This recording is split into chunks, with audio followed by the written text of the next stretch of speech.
I'm 680 News senior business editor Mike Eppel. The Canadian economy was doing quite well in the second quarter of the year. Data points in from StatsCan today showed an annualized growth rate of 3.7%. And that was a lot better than forecast.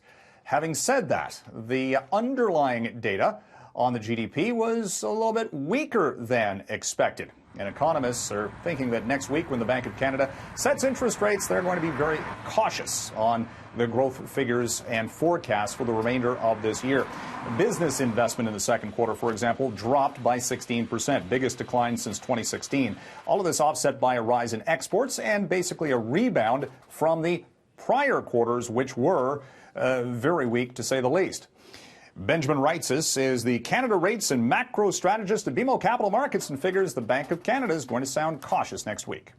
If you look at the details of the quarterly report, all of the growth was driven by exports. The domestic economy was quite soft in the quarter, and that's really where interest rates have an impact. And if you look at the global backdrop, you're just not going to have that type of export performance on a consistent basis. And so it comes after two very weak quarters. So you have to keep everything in mind in broader context and not just focus on the one number today. Bank of Canada sets interest rate policy on Wednesday. Well, Hurricane Dorian, a massive storm heading toward Florida, could cause major problems for the state's agricultural sector. 60% of the Florida orange juice crop could be affected by that storm. We saw orange juice futures contracts today in Chicago spike in anticipation of severe damage. And this is an industry that was just rebuilding after previous hurricanes and also a fungal infection on many of the trees that damaged much of previous crops. We'll be tracking that over the course of the weekend. Financial markets ending what was an extremely volatile month of August, pretty much back to where they started the month.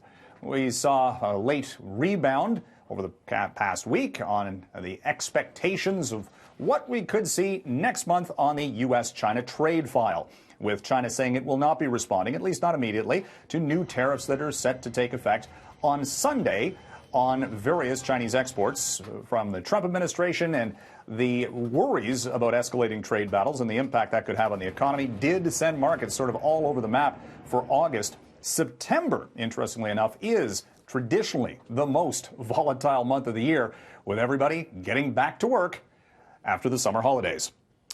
And the price for gas coming down coming into the long weekend.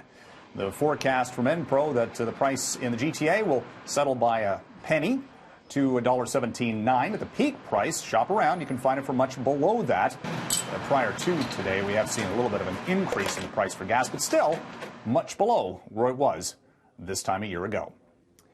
From the 680 newsroom, I'm Mike Eppel for City News.